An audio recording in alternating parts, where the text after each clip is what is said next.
A new warning tonight about the scope of a massive cyber attack. Already believed to be the largest cyber attack on our government. America under virtual invasion.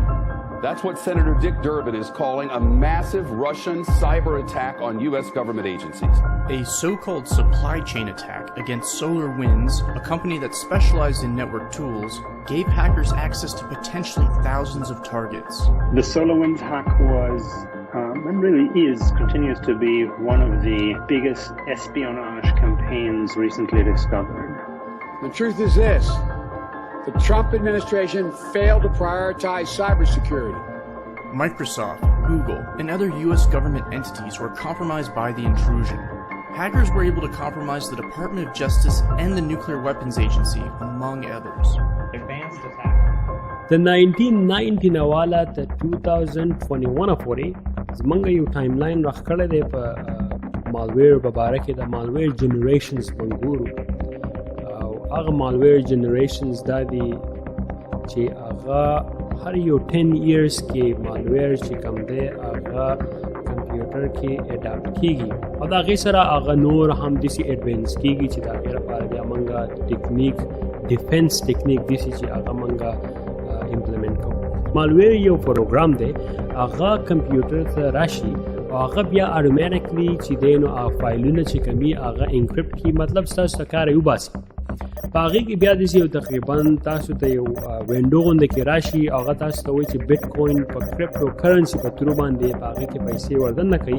چې کله څنګه پیسې وردن نه کوي نو هغه تاسو لکی درکې یا اتوماتیکلی هغه فایل نه چې هغه ډیکریپټ کی انټرنیټ په تر باندې دا سایبر کریمینل دا ډیر زیات استعمالي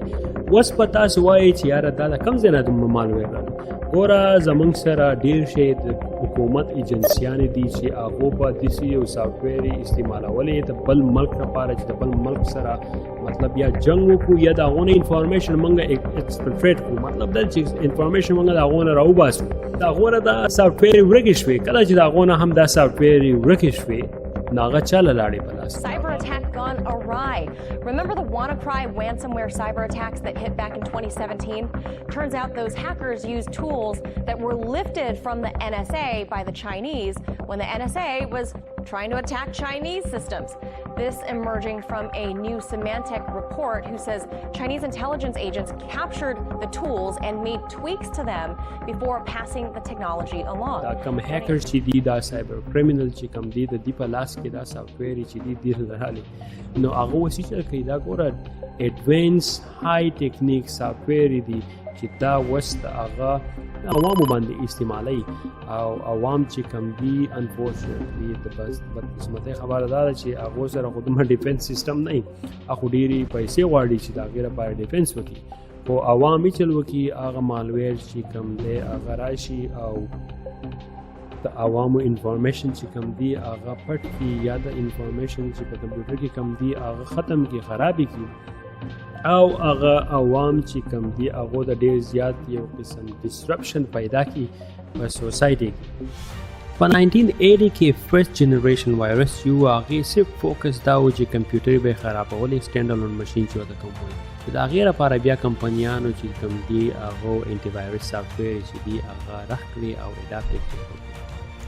بیا په 1990 کې سیکنډ جنریشن وایرس هغه وایرس چې هغه په انټرنیټ باندې رالو او انټرنیټ باندې ډېر شي بزنسونه چې خراب کړو هغه لپاره کمپنیانو چې کمیټي هغه فایروالي اډاپټ کړي فایروالي راخلي چې ځان بچ کړي په 2000 کې تھرد جنریشن وایرس چې هغه نور هم ایڈوانس شو په اپلیکیشن کې به vulnerability کته او ویکنس په کتل او هغه ویکنس په راخل او بیا به هغه بزنس ته نقصان نه سو دا غیر لپاره بیا ارګنایزیشن چې کوم دی هغه آی پی ایس راخو انټروژن پریونشن سیستم بیا په 2010 کې فورث جنریشن وایرس یو هغه بل لیول ته وختل هغه بیا به یو رینسم یا مالویر راغی هغه په کمپیوټر کې دنه ګرځېدو ریپلیکیټ کېدو بعد یو کمپیوټر نه بلتا بل نه بلتا نو چلو شو هغه شان دی بیا موږ یو سینډ باکسینګ پروډکټس چې کوم دی هغه مالویر لپاره موږ انوینټډ کو چې دا مالویر چې کوم دی موږ د پریونټ 2021 5th generation virus this is a sophisticated virus the multi-vector mega attacks کوي چې په large scale باندې په ډیرو بزنسونو باندې په یو ټیم باندې اٹیک کوي څنګه چې وانا کرای او هغه دومره نقصان رسوي ځکه چې دغه ټولز تاسو مخې ته وکتل چې هغه د ایجنسیانو نه لیک شوي دي هغه اوس په پبلک باندې استعمالیږي unfortunately تاسو دلته ګورئ چې malware attacks چې کوم دي په بره روان دي او ډیټا بریجز چې دي په مخه باندې کیږي او د دې څخه کمې موږ ته نه ښکاري او دا به نور هم داسې په بره باندې روان وي